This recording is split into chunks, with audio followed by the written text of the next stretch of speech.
nangyari? Bakit ka nagagalit kung ang boyfriend mo naman, ano ba naman, kung tomboy, 'di ba? Ano ba nangyari?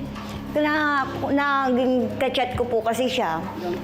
Kasi naka-chat ko po siya, naging ad friend po kami. Tapos po, Okay, wait ha. May naka-chat ka. Yes po. Okay. Ad friend ko po siya. May naka-chat ka, friend mo. Yes po. Okay, tapos? Ako po yung una nag-attempt sa kanya na mag-chat. Kinamusta ko po siya. Kasi, Bakit? At teka, umpisa natin ha, Nika. Relax ka lang, huwag ka magmadali. Kasi mas importante, malinaw ang kwento, ha? Okay, so, meron ka nakitang... profile pic po na pogi po. Poging lalaki, Ate Nika. Yes. Poging lalaki. Yun, Yes, poging po. lalaki. Ah, Poging lalaki. Check. Ano na next? Nag-communicate? Yes po. Okay, kwento mo na, Ate Nika. Yan po, madalas na po kami nag-chat. Ngayon po, lahat po ng mga tungkol sa akin po, sinasabi ko sa kanya, ganun din po siya sa akin. May trabaho po ako. Ngayon, maging sweet na po kami sa isa't isa. Pinaalalahanan po niya ako. Pinaalalahanan ka niya. Katulad ng mga anong paalala? Kumain ka na ba?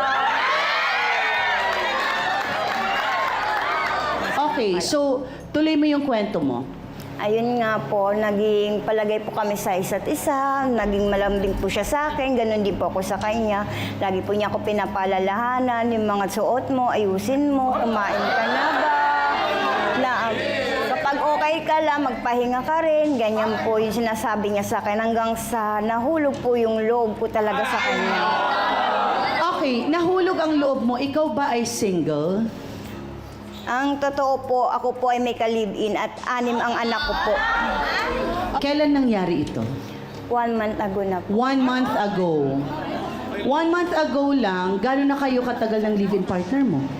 15 years po. 15 years. Okay, so nahumaling ka? Yes po. Dahil ba ito ay bago sa pananaw mo, pagtingin mo? Po. Saka hindi po, naging, kasi po siya po yung naging sandalan ko doon sa oras po yung mga malulungkot ako. Sinishare ko po kasi sa kanya yung mga ginagawa sa akin ng kalibin ko. Kaya po, nahulog ako sa nasa kanya. isang relasyon ka ba na malungkot? Yes po. Okay, kaya ka na-fall, merong nagpa-fall, meron kang naging shoulder to cry Yes on. po, ma'am. Actually, ano pa lang, computer to cry on pa lang, no? Social media to cry on. Si tiyahin ni Kenneth na nagsasabing dala lang ng sobrang pangangailangan kaya nagawang manloko ng kanyang pamangkin. Nene, pasok.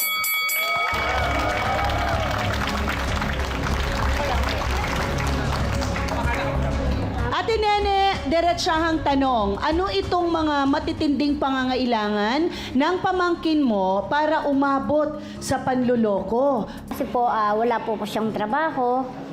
Wala pong talagang pagkukuha ng talaga ng pera.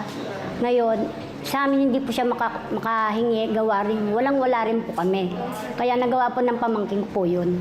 Siya ba ay may kapansanan? Wala naman po. Ilan taon siya? Ilan taon yung pamangkin niyo? Ano po, 21. 21. Siya ba ay may sakit po ba? Wala po. Walang sakit. Wala po. So wala hong dahilan para hindi makadiskarte ng tamang pagkita ng pera. Sinika lang ba yung naloko niya o marami pa siyang Pangalawa na po, ma'am. pangalawa na? Nakamagkano ka na ba, Nika? Bakit ganito na yung galit mo sa kanya? Kailan ang unang hingi?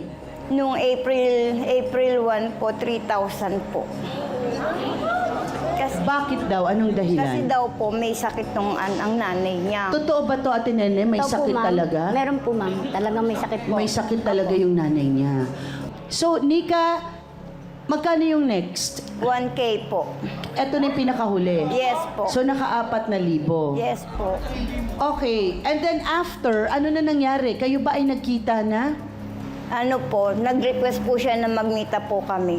Umuo naman po ako dahil nga po talagang gusto ko na rin siyang makita ng time na yun po, Mama Carla.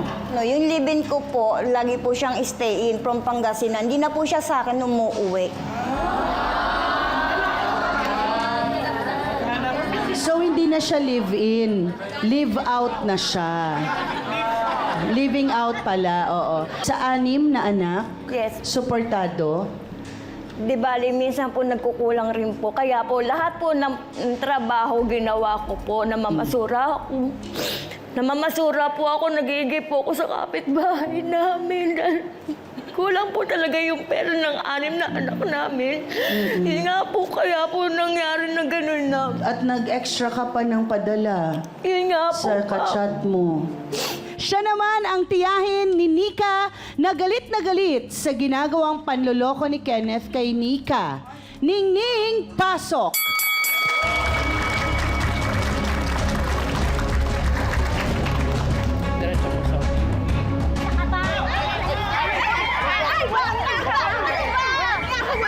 Walang niya kayo! Walang niya kayo! Mas walang niya kayo! Mandaloko kayo! Magtiya kayo! Walang Walang niya kayo! Walang niya! Walang niya kayo! Walang niya kasi! Manandi niya kasi! Kung ano yung manandi ako! Pero tama na mali kasi! Bakit mo yung pera ko? Pinaghirapan ko yan! Yung pera ko! Pinaghirapan ko! Balik nyo! Aling Ningning, alam mo bang may relasyon si Nika at si Kenneth noon? Wala po akong alam. Nagpunta lang po yung pamangkin ko sa akin nung nagkaroon po ng problema. Nakita mo, doon tayo sa realidad. Nung nakita mo na, doon mo kasi talagang hindi na nagustuhan. Yes po, talaga. Unang-una dahil siya ay... Tomboy po. At Yung pangalan, saka yung panluloko po niya sa akin. Talagang magkaiba po talaga sa profile pic, sa okay, personal po so niya. tinignan mo ang panlabas din na kaangyuhan. Yes po. Malayo na siya Yes ka po. tomboy. Yes po, Diba? Mama Tapos hindi pogi. Yes po. Oo. Tapos yun Kasi din sabi po mo magkaiba eh. Yes po. Kaya naman biglang sumugod Ate Nene at nagalit. Ma'am, kasi Ma'am Carla, kaya naman po ako nagalit gawa ng sumugod po siya sa amin. Silang dalawa po. Ngayon, syempre, yung lahat ng kapitbahay po namin, nagtinginan po sa amin. Para syempre, ma'am, na yung pamangkin ko, Sino napahiya po. sumugod sa inyo? Sila pong dalawa. Aba, natural. At anong ginawa? Yung pera na, yung pera lang ba yun? Ma'am, Ano ginawa niyo dun sa pera ng pamangkin ko? Ang pera ng pamangkin ko, nagbasura, nagkargada ng tubig, nagtatrabaho sa kantin, dishwasher.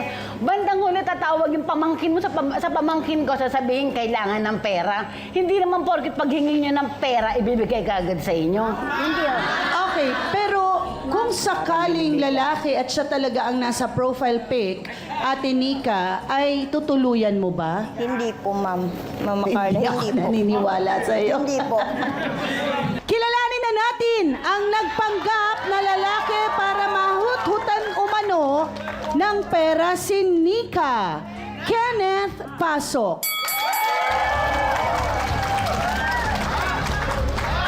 Solid mo yung pera ko. O ano? Walang niya kayo! Walang niya! Hindi nga kayo! Walang niya kayo!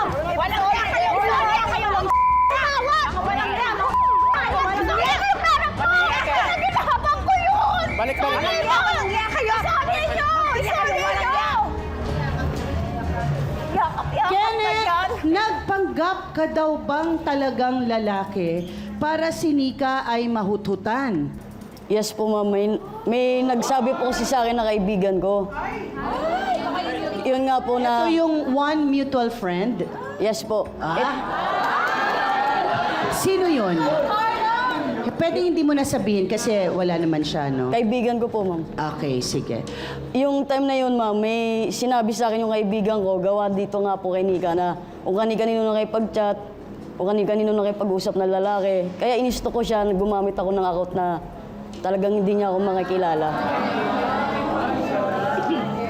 Nakitaan mo ba si Nika na one day pagka ito ay nakausap mo sa social media, pwede mo siyang maperahan? Hindi naman po, ma'am, sa pinirahan ko siya. Yung time na yun, ma'am, naumaling po ako sa kanya, sa mga sinasabi niya sa akin, at talaga napamahal po siya sa akin ng totoo, ma'am. Yung totoo, Kenneth, tinarget mo si Nika dahil nalaman mo sa kaibigan mo na ganon. Opo. Bakit? gusto mo bang perahan siya o may gusto ka sa kanya or iniisip mo baka maging magkarelasyon Hindi po, yung kayo? the time na nagkikita na po kami. Kasi halos magkalapit lang din po kami ng tinitirahan Doon na po nakikita-kita ko siya. At that time sinabi rin nung kaibigan ko. Saan mo nakikita si Nika nung hindi pa niya alam na ikaw yung kachat niya? Sa kalsada po. Sa kalsada. Okay, malinaw na ha? Oh, kaya yun ang sinasabi niya kanina eh. Siya lang nakakakita. Kasi siya lang may kilala kay Nika. Hindi siya kilala ni Nika. So finally nagkita kayo, Nika. Ano nangyari? Nagulat po ako. Paano ka? Anong Talagang- naging reaction mo? Kwento mo Talagang sa- nagsisigaw po ako sa galit. Bakit ganun? Yang naliloko ako sa Facebook. Ang ganda-ganda ng mukha. Hindi kita niloko, Nick. ko. Kaya nga ako gusto kong makipagkita sa'yo para malaman mo na yung totoo Hindi na, ibalik mo yung pera ko. Pinaghirapan ko yun. Pinaghirapan ko. Namasura ako. Nangalakal ako. 6 ang anak ko. Alam mo rin yan. Ibalik mo yung pera. Ibabalik ko, Pinaghirapan Nick. ko. Ibabalik ko sa'yo, Nick. Ibalik niyo Pagtatrabaho dalawa ko, yung Nick. isa. Maghanap ako ng sideline, ibabalik ko sa'yo. 6 anak Kahit ko. paunti-unti, Nick. Inuna kita.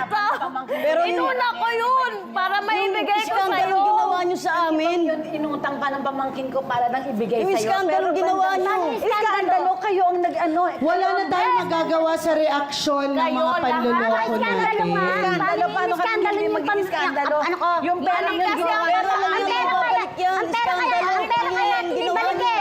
Pero yung kaya ng pamangkin ko, ginawa mo. Ate Nene, teka lang po ha. Teka lang. Okay, teka lang. Para magkaintindihan tayo, kailangan tanggapin natin ang ating pagkakamali. Hindi ho natin pwedeng sabing ang pera maibabalik pero yung kahihiyan sa iskandalo ay hindi ho. Kasi ang punot dulo ay ang paggawa mo ng account na fake, Kenneth. Hindi ka naging totoo dun eh. Diba? Nagtago ka sa ibang muka. Kaya wala ka talagang kawala sa pagkakasalang ganyan.